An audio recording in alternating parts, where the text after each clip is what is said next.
네, 경제 현장 오늘 주간 증시 전망으로 이어가겠습니다. 지난주 뉴욕 증시의 나스닥 지수가 5거래일 연속 사상 최고치를 갈아치웠죠. 인공지능이 열풍을 타고 있는데 일각에서는 거품이라는 지적도 나오고 있습니다. 투자자들은 이번 주에 나올 미국의 5월 소비 판매 데이터에 주목하고 있는데요. 시총 1위로 올라선 애플부터 삼성전자, 그리고 엔비디아에 가려진 AI 수혜주라 불리는 브로드컴 등 개별 주식 얘기까지 자세히 들어보겠습니다. 한지웅 키움증권 연구원 나오셨습니다. 연구원님 어서 오십시오. 네, 안녕하십니까. 네, 지금 미국의 연준이 금리를 언제 내릴 것인가 올해 3회에서 한 번으로 지금 줄어드는 것 같은데요. 네, 맞습니다. 그래도 뭐 미국 시장 특히 기술주 중심 랠리를 정말 강합니다. 이거 시장 전망, 뭔가 연준 생각 좀 다른 것 같은데 지금 시장은 어떻게 봐야 되는 거예요? 예, 뭐 일단은 저희가 6월 FOMC 끝나고 나서 어느 정도 안도를 했는데 그것도 이제 뭐 매파적인 성격들이 있었죠. 회의 자체를 보면은. 예. 하지만 이제 시장이 우려했던 수준 이상으로 매파적이지 않았다라는 점이 저희가 이제 5월 FOMC 이후 뭐 금리가 하락하고 전체적으로 기술주 랠리에 힘을 보탠 요인이 되지 않았나라고 보고 있고 예. 또 그것도 있습니다. 점도표가 되게 중요했는데 아마도 이제 많은 분들이 리뷰를 통해서 접하셨겠지만 예. 저도 간단히 말씀을 드리면은 점도표상 금리나 횟수를 올해 3회에서 1회로 수정을 예. 했습니다. 그렇죠. 매파적이긴 한데 예. 그 점도표 분포를 보면은 이제 위원들 2명 정도만 아래로 점을 찍으면은 2회로 바뀝니다. 그 평균값이. 네. 거기에서 시장이 좀 더 그 안도를 했던 부분도 있고 더 나아가 저기 2025년을 보시면은 내년은? 원래는 25년도에 3회 인하를 제시했는데 예. 이거를 4회 인하로 제시를 했어요. 내년은 횟수가 늘어났다. 네, 그래서 전체적으로 이제 우려했던 것보다 매파적이지 않았다라는 게 하나의 증시 안도의 배경이었다라고 보시면 될 것 같고요. 예. 저 같은 경우도 이 방송을 통해서도 좀 말씀을 드릴 텐데 그래도 향후에도 시장이 계속 좀 올라갈 룸이 있다라는 것도 연준의 통화 정책을 둘러싼 불확실성도 우리가 계속 어떻게 보면 원제 마냥 달고 다녀야 되는데 여기서 주목해야 되는 거는 시장이랑 연준이랑 간극이 좁아지고 있어요. 간극이 예. 좁아지고 있다. 그렇죠. 저희 생각해 보시면은 올해 초만 해도 야 금리 6번에서 7번 이거 가능하다라고 했었죠.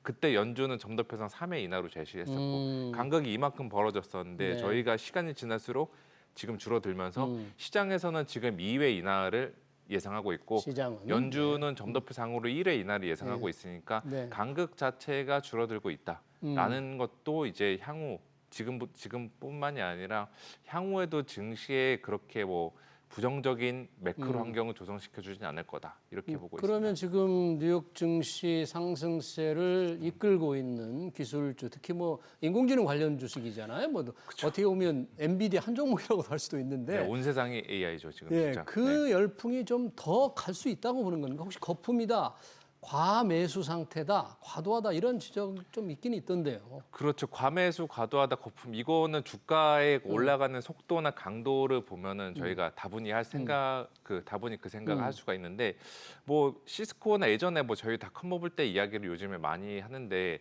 그 당시 때랑 지금이랑 뭐 여러 가지 차이점도 있는데 가장 큰 차이점들은 그때는 실적들이 안 나오는 기업들의 주가가 말도 안 되게 많이 올랐었는데 지금은 그래도 엔비디아 실적도 그렇고 저희 네. 뭐 브로드컴이나 뭐 애플, 어도비 AI 관련 업체들의 실적들을 보면 허상은 아니잖아요. 이게 계속 지금 우상향하면서 올라가고 있고 또 우리가 연초에 생각했던 것보다 AI 산업에서 만들어내는 그 수요들 기업들의 실적들의 성장세가 생각보다 더 컸습니다. 그것들이 이제 우리가 2000년대 닷컴 버블과 지금과의 가장 큰 차이점이다라고 좀 볼 수가 있습니다. 그러다 보니까 지금이라도 매수를 해야 되느냐, 아니다, 이제 빅테크는 차익 실현 시점이지 지금 새로 투자하기는 조금 너무 리스크가 있다, 위험하다, 이런 시각이 있는데 그래도 상승 더 여력이 있다고 연구원님 보시는 거예요? 그렇죠. 근데 지금 시점에서 저 같은 경우도 AI 쪽 엔비디아나 뭐 애플이나 마이크로소프트 AI 관련주도 좋게 보고 있긴 한데 어느 하나 개별 종목에 집중적으로 투자하기보다는 골고루 좀 뿌려 넣어야 된다라고 생각하고 있어요. 네. 어떻게 보면은 AI 생태계에 우리가 돈을 집어넣자.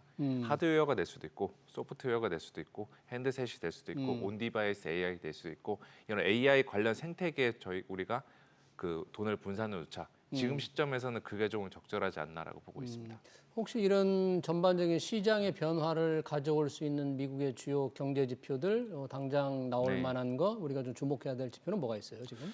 지금 시점 뭐 일단은 큰 거 끝났죠. 5월 CPI랑 6월 FOMC 끝났는데 이제 이번 주에 미국의 소매 판매랑 산업 생산 이 실물 경제 지표 중에 메인 두 개의 지표가 발표가 됩니다. 예. 이것도 지금은 중요하다라고 보는 게 경기에 대해서 사람들의 시각들이 많이 조금 엇갈리고 있어요.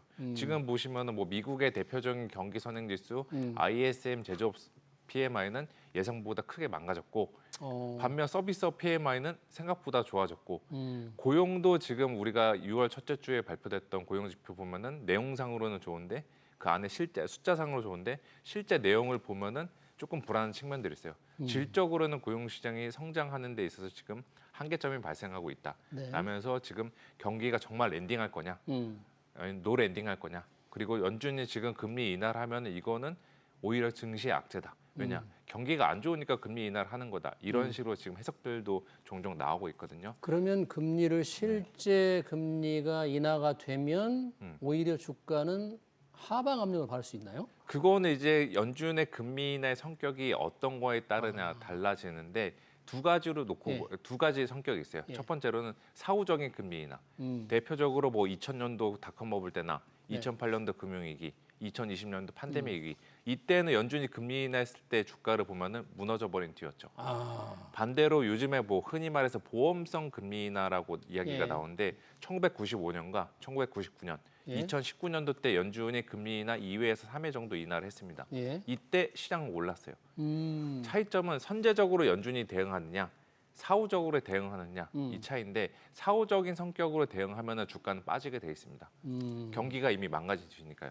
근데 선제적인 거는 경기가 덜 망가지도록 먼저 금리를 내려주는 거니까 이거는 주식시장에 우호적이다라고 보고 있고 저 같은 경우는 요즘에 경기를 둘러싸고 또 연준의 금리나 성격을 둘러싸고 지금 의견 대립이 발생하고 있는데 저는 보험성 금리나 선제적인 금리나 더 나아가 증시 상승 이쪽으로 좀 경로를 설정해 놓고 있습니다. 아 그래요. 경기가 더 망가지지 않게 금리를 내린 다음에 내리는 거니까 보험성 선제적인 금리 인하할 수 있고 이거는 증시가 망가지는 것과 좀 다른 결이라 이렇게 본다 이런 얘기네요. 그래서 이번에 소매 판매나 산업 생산도 중요하다라고 하는 게 그 시장 참여자들 간의 의견 충돌에 어느 정도 정리를 해줄 수 있는 지표이니까 이게 이번 주에 우리가 좀 주목을 해야 된다라고 말씀을 이번 주에 드리겠습니다. 나올 5월 소매 판매 지켜봐야 될 것 같고요. 요즘 엔비디아 자꾸 하는데 엔비디아에 뭐 가려진 주식이라고 하네요. 브로드컴.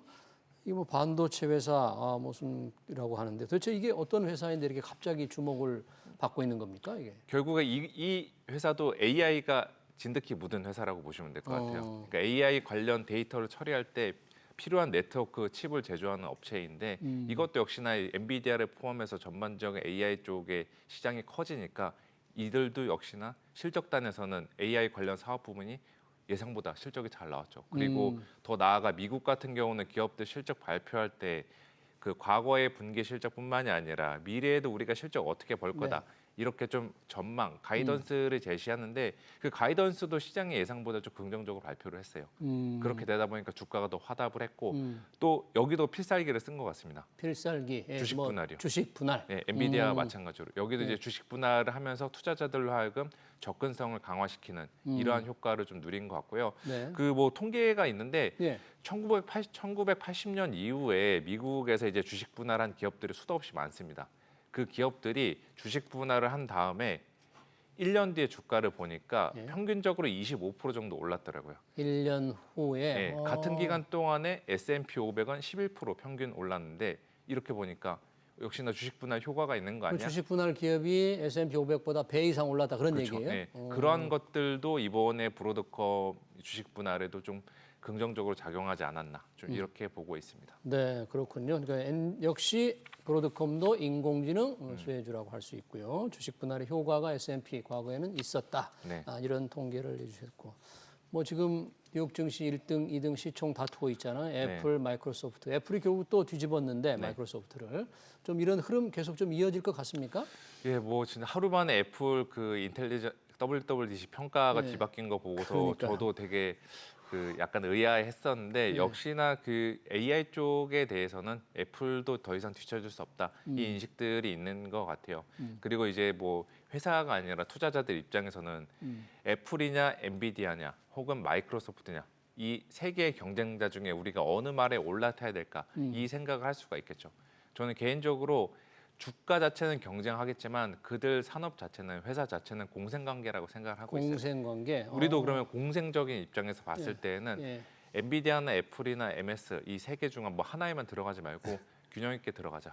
아까도 제가 초반에 말씀드렸다시피 지금은 AI 산업 생태계에 같이 돈을 넣어놓는 게 맞지 예. 생태계에 대해 특정 무류, 특정 집단에만 돈을 넣어서 투자를 하는 행위는 지금 시점에서는 그 주가 변동성들을 우리가 생각보다 많이 감당해야 할 수도 있기 때문에 저는 그래서 좀 균형 있게 분산해서 들어가는 게 좋지 않나라고 보고 있습니다. 좀 AI 생태계에서만 벗어나지만 않으면은 아 그래요? 네, 우리는 뭐 연말까지도 뭐 괜찮은 수익률들을 획득할 수 있지 않을까 이렇게 좀 생각하고 AI 있습니다. 관련주들이 연말까지 조금 상승 흐름을 탈 수 네. 있다.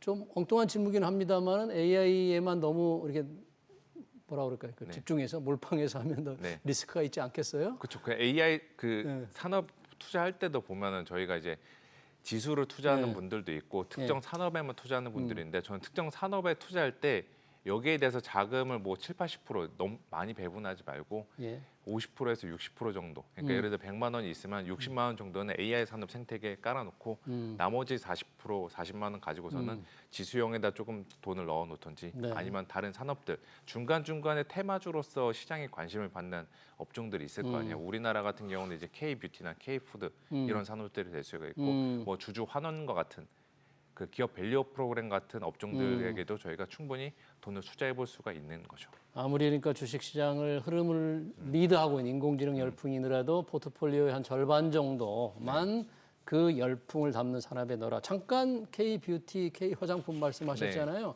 요즘 뭐 K뷰티 바람을 타고 우리 네. 화장품주 굉장히 좋다는데 지금 어느새 이렇게 굉장히 많이 올라왔어요. 이 주식들도 보니까. 주가들 보면은 그 K 쪽 붙은 K푸드나 이런 업체들 주식들을 보면 원래는 이제 잘 안 움직이고 가치주에 해당되는 그러니까요. 주식인데 지금 시장을 끌고 나가는 성장주가 되고 있습니다. 이들 역시도 결국에는 이거 같아요. 엔비디아도 그렇고 AI도 그렇고 다들 그쪽에 열광을 하고 주식을 사는 거는 실적이 계속 뒷받침되기 때문이다라는 좀 판단에서 기인한 건데 지금 화장품들 저기 나오는 화장품주들이나 또 그 음식료주들 이런 업체들의 주가 역시도 실적 상승에 대해서 좀 더 자신감들이 이전보다 높아졌고 그런 것들이 매달 발표되는 뭐 수출 데이터나 혹은 뭐 여러 가지 통계 데이터들을 통해서 그 전망들이 강화가 되고 있으니까 이 주식들 좀 좋아 보이는 것 같습니다. 예. 뭘 단기적으로는 이제 너무 많이 빨리 달려온 만큼 네. 지금 이 방송 시작하는 시점이나 다음 주나 이번 주내 주가가 하루 이틀 정도는 밀릴 수가 있어요. 예. 그거는 이제 뭐 주가 자체 추세가 훼손됐다라기보다는 중간중간 미리 들어갔던 사람들의 차익 실현이 나오거나 아니면 뭐 행여나 유럽 쪽의 정치 불확실성들 단기 차익 실현들을 자극하면서 나올 수 있는 그러한 움직임이지 이게 펀더멘털 상으로 주가의 추세를 만들어내는 움직임은 아닐 거다라고 생각하고 있어서 이쪽 K 관련된 주식들, K팝도 그렇고 K푸드, K뷰티, K뷰티. 이 관련된 주식들도 우리가 관심 종목 리스트에는 계속 올려놓고서 챙겨보시는 것이 좋지 않나 네, 이렇게 말씀드릴게요. 일시적인 뭐 하락이 있을 수 있지만 추세가 훼손되는 건 아닐 것이다. 이렇게 지적을 하셨고요. 사실 우리 이제 엔비디아 하니까 우리 국내에서는 당연히 삼성전자에 관심인데 한때 지난 주말에 장중이지만 8만 전자로 회복했다가 지금 많이 밀려서 오늘 또 많이 좀 떨어졌던데 네, 그렇죠. 어떻습니까? 이게 외국인들이 지금 삼성전자에 대한 그 매수를 좀 늘려가고 있나요? 어떻습니까? 늘려가는데 살짝 애증의 주식이 되고 있죠. 워낙 애증의 시가총액이 크다 보니까 네. 삼성전자의 가 결국에는 코스피의 소외 현상을 조금 이끌었다라고 보고 있거든요. 네. 이거는 지금 뭐 계속해서 HBM 통과했냐 안 했냐 가지고서 여러 가지 보도들이 많이 나오고 있는데 지금은 조금 걸러들어야 된다라고 보고 있어요. 왜냐하면은 정작 중요한 엔비디아 측에서는 별로 그 관련된 입장들을 표명하지 않고 있거든요.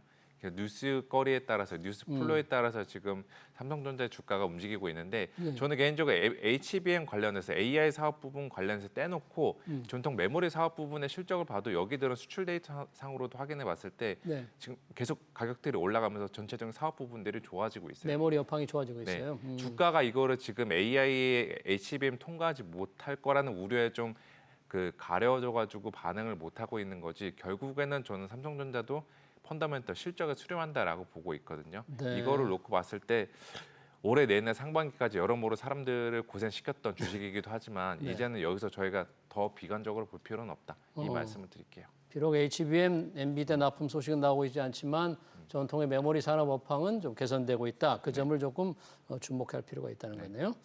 요즘 뭐 우리 코스피 조금 오르니까 뭐 좀 물론 글로벌 시장에 비해서는 굉장히 부진하잖아요. 그쵸. 그런데도 코스피 한 3천 충분히 가능하다 이렇게 보는 증권사들도 있고 그러던데 우리 키움에서는 어떻게 보고 계시는 거예요? 저는 뭐 살짝 비겁하게 3천 충분히보다는 야 3천 갈 수 있지 않을까 이 기대감은 한번 가져볼 것 같아요. 여름 구간에서는. 갈 수 있지 네, 않을까? 뭐 마냥 뭐 희망 섞인 바람이 아니라 아까도 중간중간 얘기했다시피 AI 산업들이 만들어내는 신규 수요들이 우리 수출업체들 중심으로 호실적 그 실적 모멘텀들 만들어낼 것 같고 외국인들 역시 한국 증시를 지금 연초 이후로 계속 역대급으로 사서 들어오고 있어요. 이들이 사서 들어오는 것도 단순히 뭐 환차익만 노리고 혹은 작년까지 너무 많이 팔았으니까 좀 채워놓자 이 심리도 있겠지만 그 이상으로 우리나라 업체들의 실적이 코스피 전체적인 이익들이 좋아짐에 따라 주가 상승이 업사이드 포텐셜이 더 있을 거다. 이거를 보고서 저는 들어온 거다라고 생각하고 있거든요. 네. 통상적으로 외국인들의 매수 방향성들은 시차의 차이만 있지 코스피의 방향성이랑 결국에는 같이 가고 있는 만큼 저는 적어도 뭐 4분기 때는 뭐 미국의 대선이니 네. 혹은 12월 FOMC 따른 불확실 시장들이니 여러 가지 좀 변동성 유발 요인들은 있겠지만 여름 구간에서는 우리가 한번 좀 다른 나라 증시에 비해서 소외됐던 현상들이 해소가 되면서 우리도 뭐 전고 좀 넘어서 뭐 2,800, 2,900 이상 가지 않겠어? 이 기대감들이 확산되는 구간들이 찾아올 거다라고 전망을 하고 있습니다. 네, 잘 알겠습니다. 주간 증시 전망 잘 들었습니다. 지금까지 한지영 키움증권 연구원이었습니다. 연구원님 고맙습니다. 네, 감사합니다.